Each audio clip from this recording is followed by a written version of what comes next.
Good morning to everybody. Thanks a lot to join us for this session that is particularly interesting today after the last news about the ceasefire between Hezbollah and Israel. I'm war correspondent, so I was in Beirut 1 month ago exactly, and I am very happy today to see the news that people is coming back in the south in that specific moment. So we started this session with a title that's particularly interesting, that it's picking up the pieces and what the future for Middle East. The guests, we will try to picking up the pieces about the future of Middle East and after 13 months that were particularly dramatic for the region and has been one of the darkest page of the history of Middle East. I don't want to take time to the speakers that are Joseph Bahut, Director of Issam Fares Institute for Public Policy and International Affairs of American University of Beirut. Thomas Gomart, Director, French Institute of International Relations. Rayed Krimli, Head of Policy Planning, Minister of Foreign Affairs, Saudi Arabia, and Geir Pedersen, UN Special Envoy for Syria. So we try to, I will ask to be very, very briefly, understand that it's difficult. But first question, it's for Pedersen. And after a month of tragedies and bad news from the region, I ask you to reflect on the challenges that the current Middle East crisis presents to international diplomacy in that moment, in particular to discuss about the importance of the role of the UN in the region. How many hours do I have?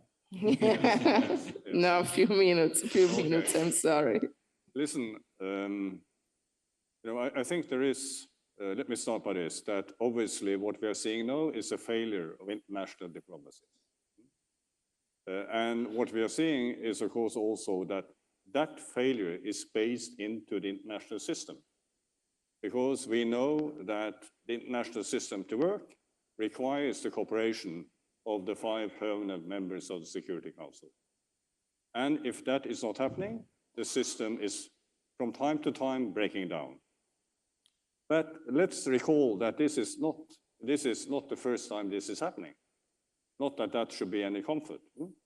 But if we go back to the immediate after the end of the Cold War, many of you here will remember what happened in Rwanda, where the international community sat silent and saw a genocide developing. Then we had, during the same period, we had what was happening in the former Yugoslavia. Of course, with the Dayton Accord, it was a positive outcome, but still, by and large, I think it was seen sort of as a breakdown at the time, also the international community. Then, of course, what many of us will remember, the Iraqi war, and the fact that the Security Council to agree on what they were going to do, and the Security Council said no.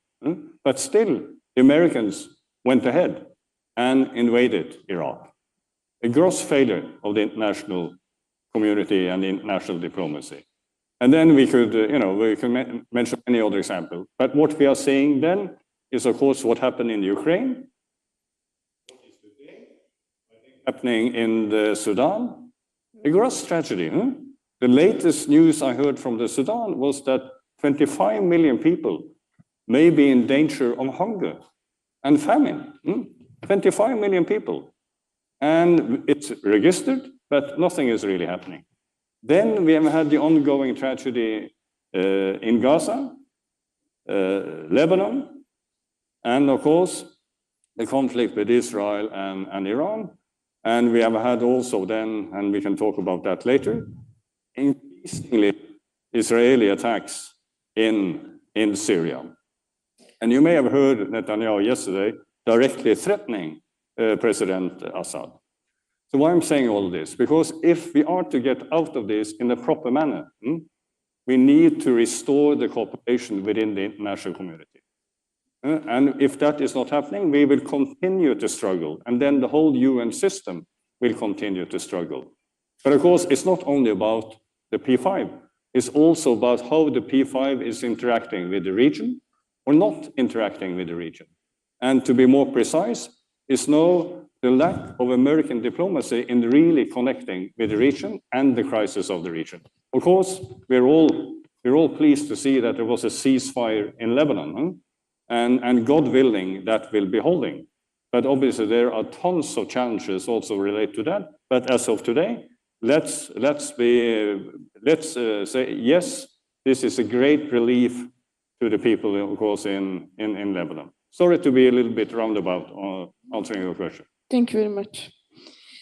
So, for the point of view from Saudi Arabia, what we can say, how international diplomacy has been working on the current crisis, and especially in that moment that we can see a change also in the future after Trump election. Can I ask you to explain us the strengths and the weakness of the current de-escalation efforts, please? Thank you for having me. Of course, Saudi Arabia took a leading seat in trying to put some dynamic for diplomacy regionally and globally to resolve the current wars and to emphasize the need for ceasefires and then release of hostages and uninhibited flow of humanitarian aid, and then paving the way for real peace and lasting peace. However, everybody knows that for more than 13 months, as Mr. Peterson said, there is a clear failure of diplomacy and clear erosion of the credibility and effectiveness of international institutions and international actors, the UN, the Security Council, but also international law, international humanitarian law, the will of superpowers to bring peace. Let's not forget, this is the longest war in terms of the whole Arab-Israeli conflict. No other war lasted that long. And with all the atrocities that we see and the human suffering and destruction, targeting even UN institutions and personnel and peacekeepers, it is increasingly difficult to preserve what we all need, which is a rules-based international system. Thank you. Very good. And so, Professor Bahut, I ask you to give us to help us to understand the escalation mechanism that has been in place for Gaza, for Lebanon, and behind. And I ask also if it's possible to help us to understand which are their limits. Okay, thank you. First of all, thank you, ISPI, for having us and for putting up this panel. I'll try to answer the broader question, and I'm happy that Ambassador Peterson has been bolder than I was daring to be. After what he said, I think we can go forward and say that we have to admit that the last year has really shown that international diplomacy is in a very bad shape, if not dead, almost dead. And I'll answer part of your questions. First of all, if you take the Lebanese case, which maybe I can say a few words about, one of the first things that you see, which is an incredible paradox, is that everything was revolving about trying to implement a UN Security Council resolution that has been voted in 2006, the 1701. And everybody was on the table to try to do that except the UN.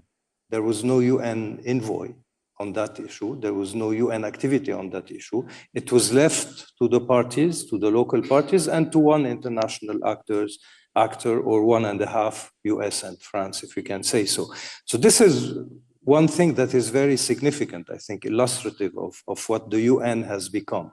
Now, this is the UN. So what is left is a series of other initiatives that are often bilateral and etc. But here even also, there was a failure. And if you allow me, I would be more blunt and maybe bold by saying it was not only a failure, but it was a lack of willingness. I mean, let's face it, the US has left this war, as our Saudi friend and colleague has said, the longest war in the Middle East, go and fester for more than a year now, without really trying to do something. Let's face it. And if it tried to do, it was really not enforced by anything. And frankly, if you go back to the last 12 months of history, of this very dark history, at every turning point, one of the actors of the conflict very openly and willingly humiliated the US by ignoring things. I mean, I take two examples. Prime Minister Netanyahu was received at the White House 4 months ago with a clear plan, the Biden plan for Gaza. He left the White House with the promise that he would implement the plan, and the day after, Israel killed Haniyeh in Tehran. 24 of September, there was the UN Security General Assembly in New York. The French and the American put on the table a plan for a ceasefire in Lebanon that is now being implemented. The day after, Israel killed Hassan Nasrallah and went to a full-fledged war against Lebanon. I can't believe that the US tried to use a leverage and failed. I think it didn't try to use the leverage. Point 3, and I finish there. What has replaced that? It's a series of small, what I would call transactional deals. And I think that what we are seeing today in the region is a sort of prefiguration probably of what the Trump era will be in dealing with problems of the region. I would close on one reminder. The only probably positive step in the last 3 years that happened in the region was exactly a sort of transactional deal. I'm talking about the maritime border delineation between Lebanon and Israel, the gas agreement. This has not ended the conflict. It has not progressed on reaching a sort of political agreement. It was a business deal. And it was celebrated as a stark success by the US diplomacy and etc. Is this the kind of diplomacy with capital D that we are going to see in the region in the coming future? Maybe, but if so, I think that problems, big problems with capital P, will be also left over to fester for the years and the decades to come, with probably more possibilities and avenues for conflictuality. So I think that last call for the UN body and assembly and community, I think that this is a wake-up call. Yesterday evening with friends, we were talking about the iniquity and probably the uselessness of what the UN has become. Maybe it's an occasion to start seriously thinking about a deep reform of these mechanisms and of our international, let's say, grammar and diplomacy, because if not, I think that other problems on the planet will surface very quickly and will be left over the way that the Middle Eastern problem has been left over for now more than a year. Thank you. And Professor Gomar, I will ask you about the role of France, of course, and that we have seen especially important also in the last hours, but also about the role of international diplomacy of European Union, that sometimes here especially we cannot perhaps understand how we can improve the role for Middle East, and not only, but especially for Middle East. Well, it's always difficult for me to try to explain the position of France in the current context. Yeah, no, of course, but to analyze, please. I will try to do so by saying that, of course, Lebanon is a very important topic for President Macron and his government, even if the situation is particular right now politically in France, as you certainly know. But it's a minor issue. I would prefer maybe to reflect and to echo to what was said by Guy and Joseph. I think that this ceasefire is a good news, but you know the title of our session is picking up the pieces. It's a very small piece, in fact, regarding what has been described, and not only in the Middle East, again mentioned also Sudan, Ukraine. And for me, from a French point of view, precisely, what is very important is to try to understand, to try to defend international law and to understand properly, you know, the interaction between theaters. Because I think it is at the core of our issue. If we try, sorry, to anticipate the future of the United Nations system. And to put things bluntly, I belong to those who say, especially in Europe, in France in particular, that what is happening in Gaza reflects on what is happening in Donbass and reciprocally. Consequences in Sudan, I could elaborate on that. And I think it's very important. Of course, the situation in Middle East is very bad, can be seen as desperate in many cases. But I think it's very important to understand, you know, what is happening between theaters. I should also mention the Caucasus, because part of the links between what happened in Ukraine and in Middle East has also some effects, you know, in Caucasus. So to echo to what was said by Joseph, I would follow him on one point. You know, we had the feeling, seen from Europe, that to some extent the Biden administration tries to avoid an escalation in Ukraine, and to some extent allow an escalation, you know, for what was done by Israel. So why? In fact, the basic answer is very clear, because behind, you know, the escalation in Ukraine, to avoid this escalation, Russia escalated, and Russia is a nuclear power. Russia recently used, you know, an intermediate missile to strike in Ukraine, which is one of a new turning point after having invited, you know, North Korean troops. And to some extent, what is the reason why the US allow Netanyahu's government to escalate, to transform, you know, the situation in Gaza to a war with Iran? It is because Iran should not become a nuclear power, in a sense. And I think that this balance is certainly the crucial point. I would also think that Trump administration will continue to support, you know, this attitude of the Netanyahu government, and will be, as you said, Joseph, certainly very transactional. Okay, thank you.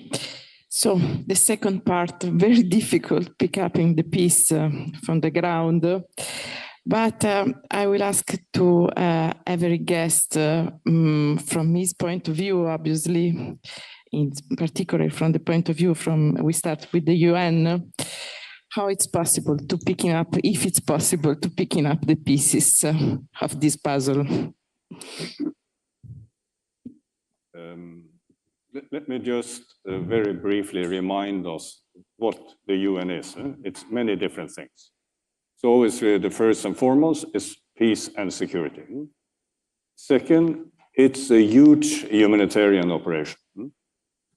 Thirdly, it's about the UN agencies, funds and programs, it's development, it's climate change, all the issues related to this.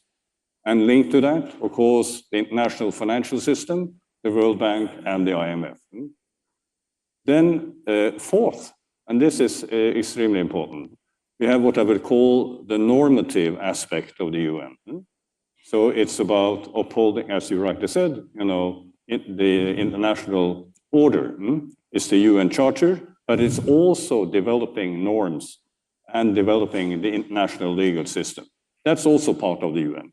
And all these parts of the UN system is under stress, no doubt about it.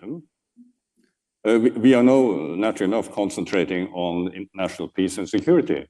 But I see in my job, and I know many of the UN officials see the same, is we are now increasingly struggling on our second mandate, the delivering of humanitarian assistance. frankly speaking, that should not be the case. You know, when we are seeing all the things that are happening around the world, that should be sort of at least one basis of cooperation. But here it's also important. The world is changing. Huh? So traditionally, this has been sort of the arena of the West, the Europeans and the Americans. This can no longer be the case. We need not to engage the Arabs, in particular the Gulf, but also China and others in this system. They need to feel ownership and also a responsibility.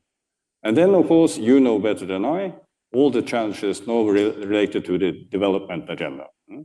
It's about debt. It's about feeling that there is not sharing of vaccines, COVID. And of course, it's about the lack of financing when it comes to climate change and all the challenges linked to that. So that's why I think there is, the sense is that we are really struggling. Then, of course, we saw suddenly that the ICC came on board and issued then arrest warrants. So whatever we think of that, at least part of the system is working.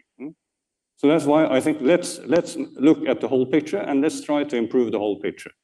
Then on peace and security, here I belong to, frankly speaking, the pessimist when it comes to reform. I don't see a change in the veto structure. We should have invited Stefan up here because he's more of an optimist on these issues than I am. But anyway, that doesn't mean, of course, that what we, all civil society, governments are doing, putting pressure on the permanent members to deliver. That is extremely, extremely important. So we, as the UN, will continue to do whatever we can. Stefan and I, we represent the Secretariat. And we are supposed to work in all of these areas. But we can't do it without the state system functioning. Remember, this is a system based on the cooperation between states. And we can't suddenly just create a new reality. That's not the way it's happening. But it's happening by recovering from the disaster in Rwanda, recovering from the disaster of Iraq, and hopefully it will be possible to recovering from the disaster in Gaza, in Lebanon, and God forbid that we see further escalation into Syria. I'm working on all of these 4 aspects. Thank you. From the point of view of Saudi Arabia, and obviously having in mind also Abraham's agreement, that perhaps we see what will happen in the next few months. So picking up the pieces, please, for us. The question is how to pick up the pieces and who is going to pick up the pieces. And I will talk about the region. Of course, there are pieces in the global system as well. But if we focus on the Arab-Israeli conflict, increasingly, there are 2 points that I don't understand, anybody who didn't learn them by now. One is there is no substitute for a 2-state solution if we are going to have peace, security, stability, prosperity, regional integration, normal relations, coexistence of religions, races, etc.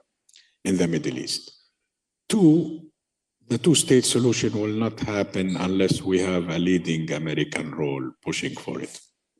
Now, the tension between these 2 facts, let's say, has been with us for the last 4 decades. Hence, the peace process lost its credibility. It is not providing light at the end of the tunnel. Everybody is convinced now that it is meaningless. If we see who the war was, who was fighting in the last 30 months, we have, of course, Israel, we have Hamas, we have Hezbollah, we have the Houthis, we have Iran. All of them are opposed to the 2-state solution. They have a common denominator. They want to make sure that a 2-state solution doesn't become a reality.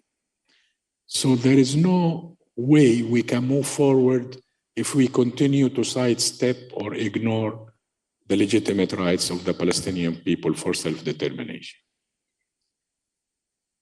If we want to continue the policies that ignore or sidestep or sugarcoat ignoring or sidestepping this central issue, I don't know why we will expect other results. It will happen again and again and again. More destruction, more war, more hatred.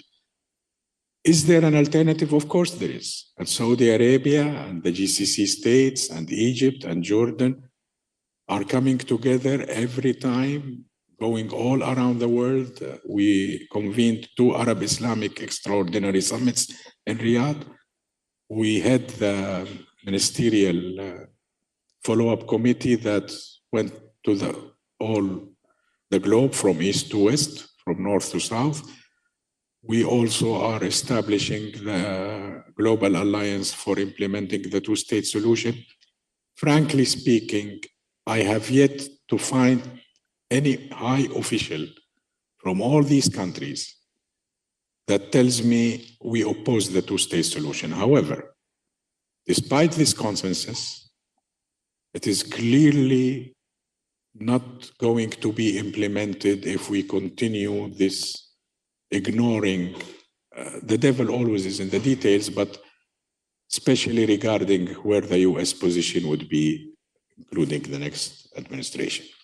As regarding the Abraham Accords, Saudi Arabia supports all efforts aimed at establishing peace, security, stability for the objective of regional integration and regional prosperity. As you all know, we have a very ambitious Vision 2030. Similarly, all GCC states are focused on internal development and making life better for coming generations. Egypt, Jordan, other Arab states are also focused on this.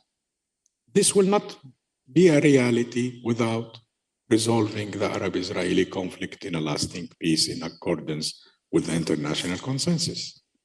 Any other solution is not a solution. It's continuation of what we are witnessing right now. Thank you.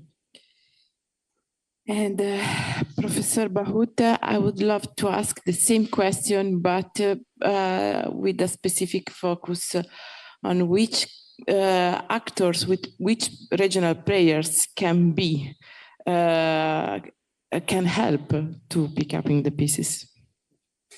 You know, when I was trying to gather a few thoughts before coming here on this very interesting title, picking up the pieces, as you said, sir, I mean, there are so many pieces on the international, let's say, chessboard to be picked up, but I'll try to be selective and I'll think of some that are very immediate and very hot. I think the first, in the list, the menu of pieces to be picked up, I think the first one today and the more dire and the more urgent, and I'm echoing what you just said, is the piece of Palestine itself.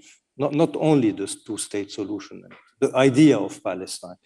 I think that what we have been witnessing for the last year, of course, but more than that, for the last 3-4 decades, is a steady, very systematic and very methodic attempt at liquidating the idea of a Palestinian state, of a Palestinian statehood. I don't want to get into details, 2-state, 1-state, the shape of the state, etc. The idea of a Palestinian entity, a Palestinian statehood is today more than comatose, okay? It's about to be dead, and this is the first piece to be picked up. It has to do with, first of all, how to get out from the rubbles of Gaza, how to reunite the Palestinian body, authority, how to reform it, how to re-put again Palestine on the international agenda, who will put it, who will be the actor, and who will be the other interlocutor.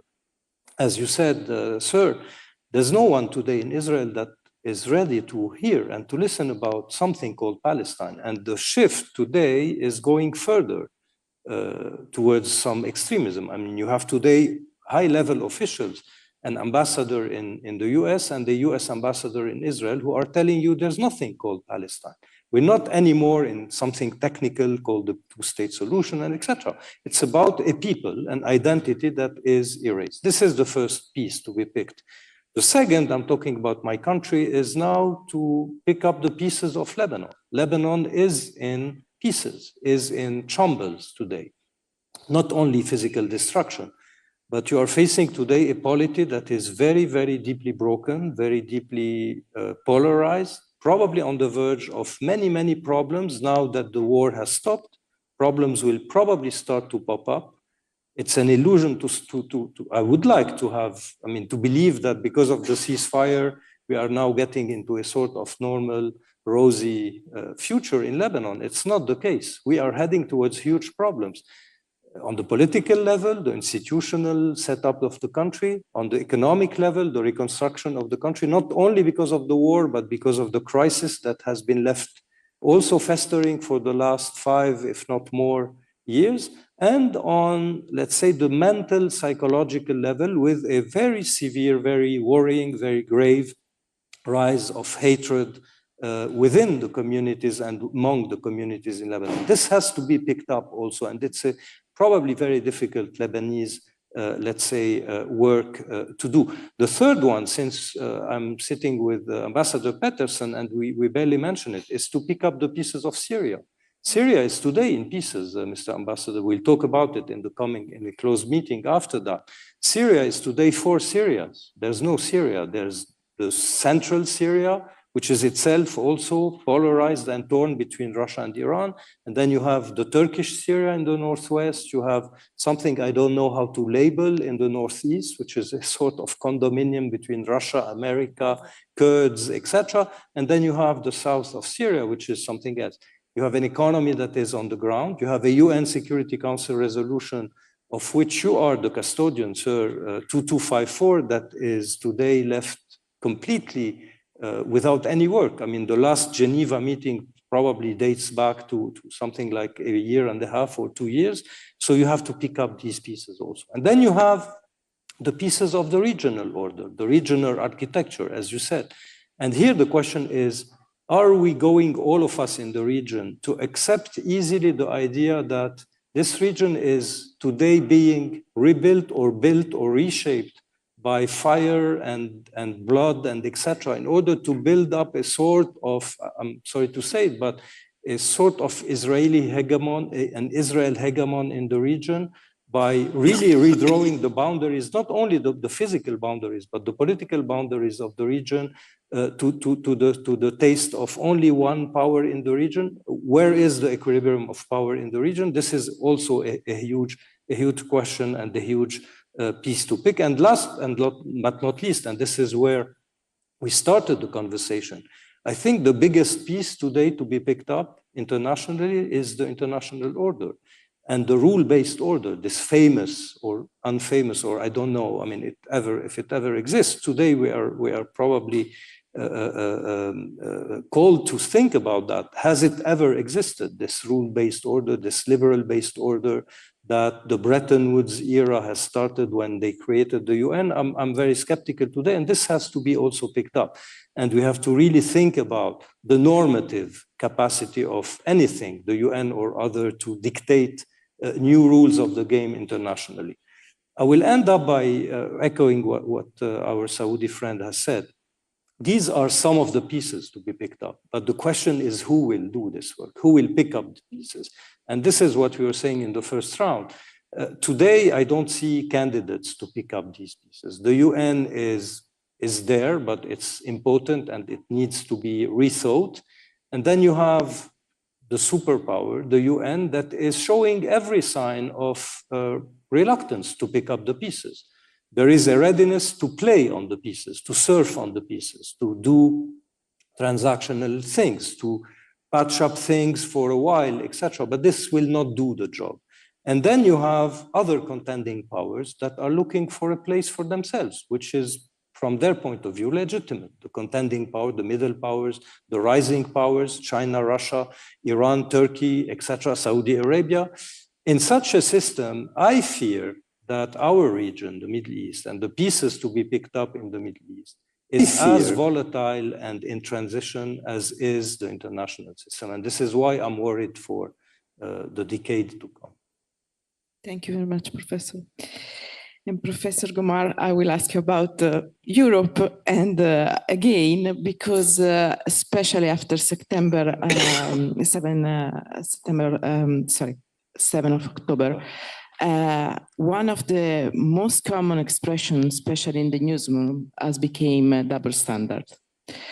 And so could be that double standard, the facing double standard can be and has be the biggest challenge for Europe in that last years. Thank you, Marta, for this question. You know, I was educated partly in Russia, so the last 2 decades I was told about double standards almost for this sort of obsession every year, and this idea that Europe took sanctions, you know, against North Korea, against Iran, against Russia after annexation of Crimea, after the onslaught in February 2022, and that Europe did not take real sanction against Israel, for instance, with West Bank and so on. So it's a key point. And it's something which has a very powerful effect, especially in the so-called global or transactional south. I prefer to speak about transactional south. It's true also to say that Europeans remain united regarding Ukraine, whatever we said, and whatever it is said, you know, by the information warfare, actually, it is united. It is not united on Middle East for different reasons. Let me reverse also this approach of double standards, because I must confess I'm a little bit fed up with that. If you observe, you know, the summit of the BRICS Plus in Kazan, for instance, the United Nations General Secretary attending to this event, which is something interesting because now we have President Putin, Prime Minister Netanyahu, who are prosecuted by international justice, but the General Secretary came to Kazan.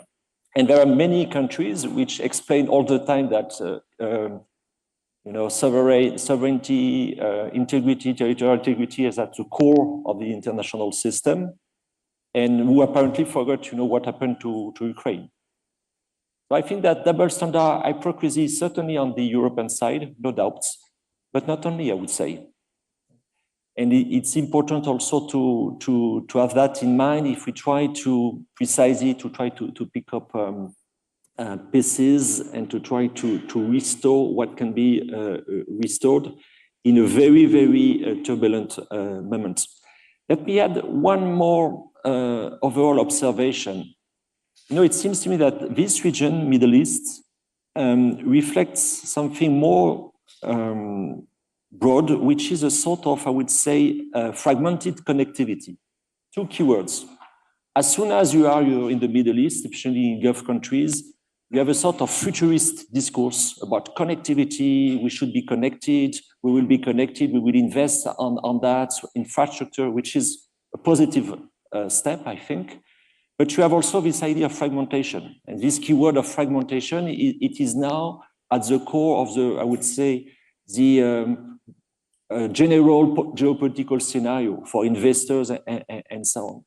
And it's not only, I think, you know, something which is observable, you know, in Middle East. It is something which is observable elsewhere.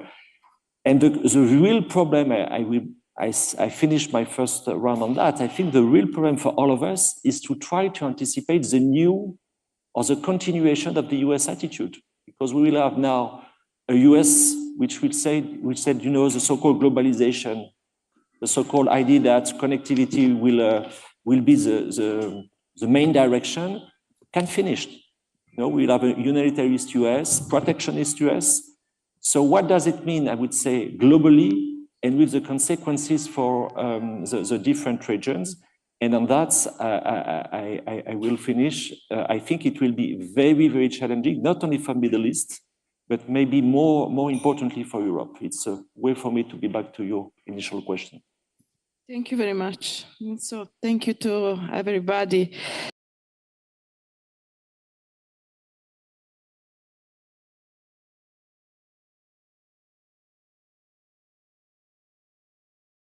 But there are some pieces still on the ground. Perhaps we have time for a very, very quick round, last quick round. And I will ask to everybody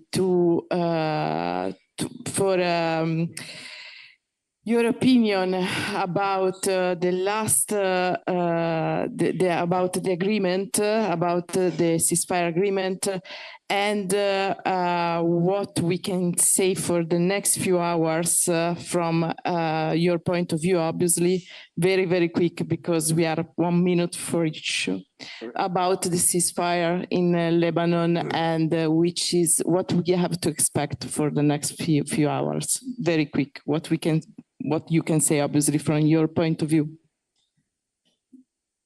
I'm obviously following this from the Syrian perspective. Yeah, of course. But I believe for this to be effective, obviously there's a lot of work that needs to be done inside of Lebanon. There needs to be a lot of work done with Israelis. And we need to make sure that what the ceasefire in Lebanon is not then leading to an escalation in Syria.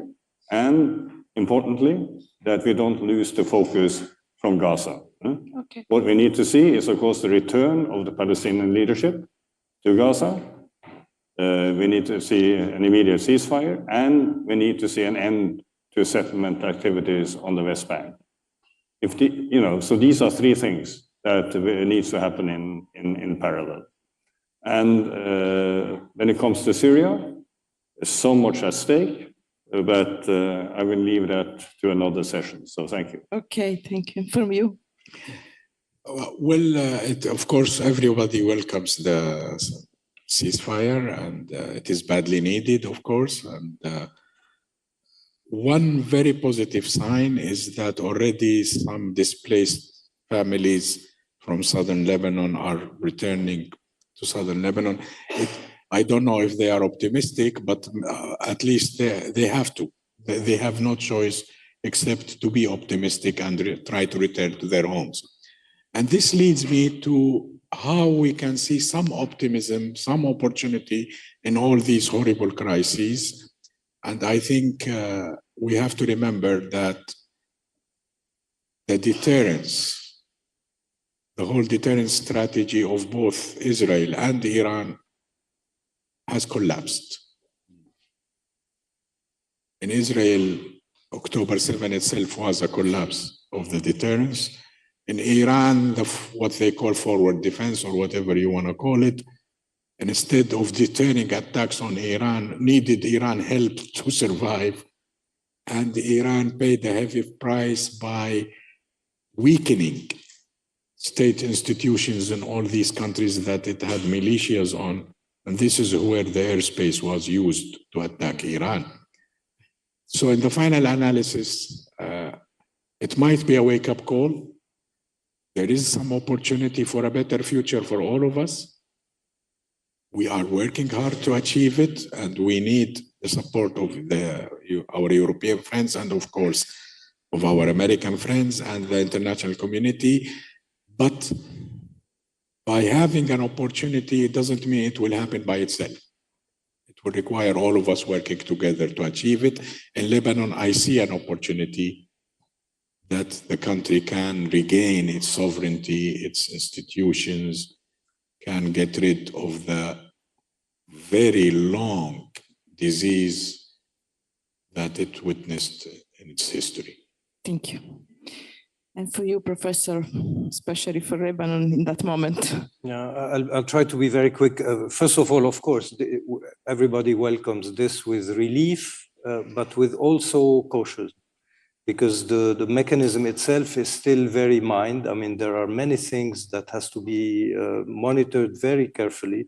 First of all, the interim period of 60 days, where in the meantime, many things could happen that could torpedo the deal. Second, the monitoring mechanism, France, US, Great Britain, others, etc. So it needs a lot of international goodwill and acceptance by both parties to play the game.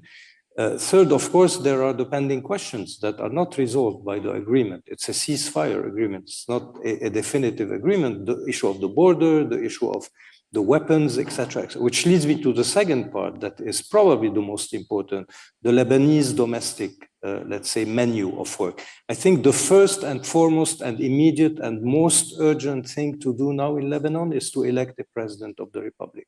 It's to fill and close the institutional hole and vacuum, not only because it's an institutional piece, in the system, but because only a president of the republic can have the moral authority and capacity to put everybody in Lebanon around the table to think about the very deep, the very existential issues in the country.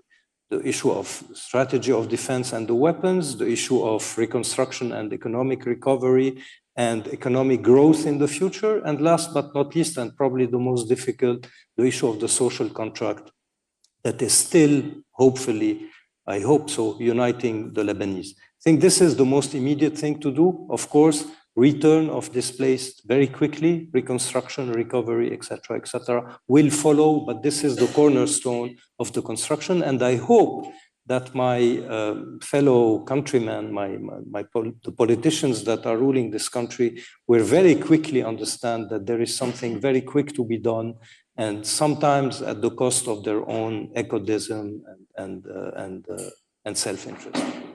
Thank you. And for you, Professor, the same question. And very quickly, because I see that we are running back. I'm sorry for that. No. I think that there is something very challenging for the United Nations system, either in Lebanon tomorrow and possibly in Ukraine the day after. I don't know when. It is a question of having peacekeepers and having peacekeepers provided by countries which will be able to accept possible losses. I stop on that, but I think it's very critical now also in terms of a post-conflict situation to have real peacekeeping forces. Thank you very much. And thank you to everybody. And so...